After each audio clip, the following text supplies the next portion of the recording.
उत्तर प्रदेश के हाथरस कांड वाले सूरजपाल उर्फ भोले बाबा को लेकर एक और बड़ा खुलासा हुआ है।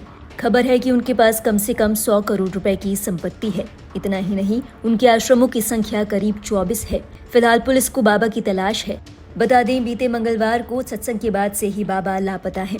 इस मामले में हिंदुस्तान टाइम्स रिपोर्ट के मुताबिक मामले के जानकार बताते हैं कि बाबा के पास कई लग्जरी कारें हैं, साथ ही उनके पास करीब 100 करोड़ की संपत्ति है। खास बात यह है कि पाल की आय का स्रोत अब तक साफ नहीं हो पाया है। ऐसा इसलिए है क्योंकि बाबा के अधिकांश फॉलोअर्स गरीब लोग बताए जाते हैं। यही नहीं, अखबार से बातचीत में इस बात का भी खुलासा हुआ है कि बाबा की एंट्री किसी सुपरस्टार की तरह होती थी। अखबार से बातचीत में शख्स ने बताया, जब बाबा की भक्तों के बीच एंट्री होती थी तब वो सफेद रंग की 3 पीस सूट, टाई और स्टाइलिश चश्मा लगाए हुए होते थे। बाबा की एंट्री अकेले नहीं होती थी बल्कि पूरा काफिला उनके साथ चलता था। इसमें 350 सीसी की मोटरसाइकिल पर 16 कमांडो होते थे। इसके बाद एक के बाद एक कई कारों का काफिला चलता था। बाबा के इस काफिले में तकरीबन 15 से 30 वाहन होते थे। शख्स ने यह भी बताया कि बाबा के सेवादार हल्के गुलाबी रंग के कपड़ों में हाथ में बैटन लिए हुए होते थे। यही वो लोग थे जो काफिले का रास्ता तैयार करते थे।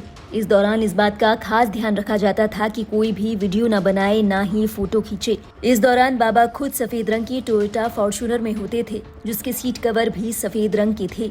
बता दें, बाबा के सेवादारों को नारायणी सेना कहा जाता था। कहा जाता था कि सिक्योरिटी के लिए बाबा पुलिस की मदद नहीं लेते थे बल्कि अपने सेवादारों पर ज्यादा विश्वास रखते थे। इस मामले में बात करते हुए अखबार से चर्चा के दौरान 11 साल पुराने भक्त अनिल कुमार बताते हैं, बाबा को सुरक्षा के लिए पुलिस और प्रशासन पर भरोसा नहीं था।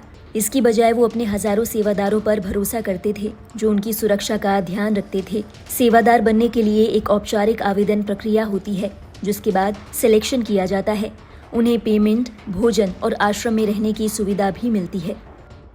गौरतलब है, भगदड़ की घटना के बाद से ही पुलिस प्रशासन सूरजपाल उर्फ भोले बाबा के आश्रम पर लगातार दबिश दे रहा है। खबर है कि भोले बाबा खुद मैनपुरी आश्रम में रहते थे, जो कि 21 बीघा में फैला हुआ है। इस आश्रम का नाम हरिनगर है। खास बात यह है कि इस आश्रम में 6 कमरे सिर्फ बाबा और उनकी पत्नी के लिए थे। मैनपुरी आश्रम में एंट्री पर एक बोर्ड भी लगा हुआ है, जिस पर दानदाताओं की जानकारी लिखी है। अगर इस लिस्ट पर गौर किया जाए तो इसमें 10,000 से लेकर 2.5 लाख रुपए दान करने वाले दानदाताओं का नाम शामिल है। इस मामले में एक अन्य शख्स ने कहा, हमारी जानकारी में बाबा देश भर में फैले 24 आश्रमों का ध्यान रखते थे। 3 साल पहले बना ये आश्रम उनका घर और काम करने की जगह था। उन्होंने आगे बताया, बीते साल ही श्री नारायण हरि साकार चैरिटेबल ट्रस्ट की स्थापना हुई है। इसके अन्य सहायक ट्रस्ट के क्षेत्र में कई और आश्रम भी हैं। एक आश्रम कानपुर के बिनधू में है, जहां सेवादार रहते हैं। एक अन्य आश्रम का निर्माण भूपत सराय में चल रहा है। ये आश्रम 15 बीघा से ज्यादा क्षेत्र में फैला हुआ है। एक आश्रम पटियाली में भी है, जो 29 बीघा से ज्यादा क्षेत्र में फैला हुआ है।